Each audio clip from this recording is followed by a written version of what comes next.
Okay, so this is a kettlebell workout for runners. You're using a single kettlebell here. And the first exercise is a single leg deadlift. Make sure you're keeping a neutral spine here, so you want tension throughout the torso, keep the chest elevated. It's a hip hinge, so you're pushing your bum back with a slight bend in the knee. Slowly lower your torso forward and then use the hips or the glutes to drive the hip forward into that upright position. As I say, it's really important to keep everything nice and tight and stable. If you feel a wobble like that, then just reset your core and your lats and focus on that hip hinge.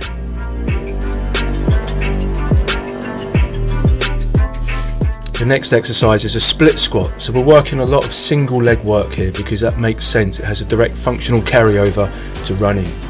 So holding the kettlebell in a goblet position, you inhale at the top, brace your abdomen, lower yourself down, keeping your front knee in line with the second toe.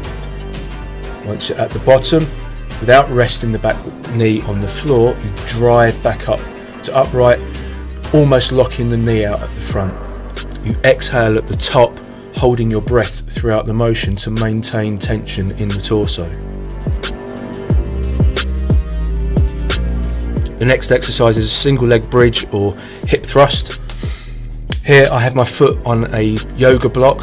That creates a different level of range of motion, so you get a bit more engagement through the lower fibres of the hamstrings behind the knee, which is important for knee stability and running.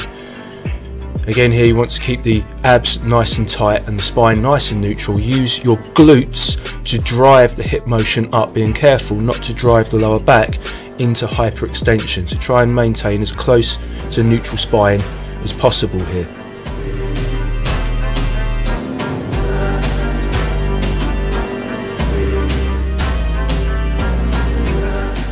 Then the next exercise for the upper body is a lawnmower row. Hinge the hips, again keep the spine neutral.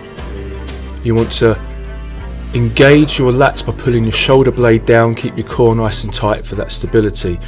Pull the full weight of the kettlebell off the floor each time, pulling from your foot to your hip. So there's a slight arcing motion, and the reason for this being that it eccentrically loads the muscle fibres of the lats in your mid-back.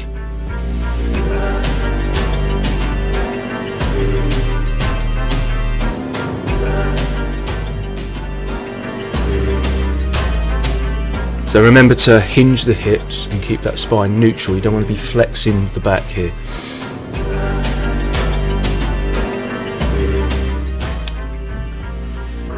And then we've got the kettlebell swing. So you're driving the hips back, keeping the spine straight, slight bend of the knees, but it's not a squat, it's a hip hinge motion. To push the hips back, you should feel your glutes and your hamstrings doing the majority of the work here. Exhale at the top in an explosive breath. And then the last exercise is a suitcase carry. So with one hand you deadlift the weight up, keeping that neutral spine, hinging the hips, and then you carry the weight for the distance required. As you can see here, I'm walking around the room. You might have a track to walk along. Then you just simply switch hands and repeat on the other side.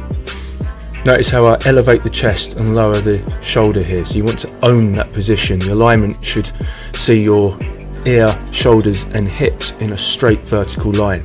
And then you carefully deadlift the weight down again, keeping that back straight and hinging the hips.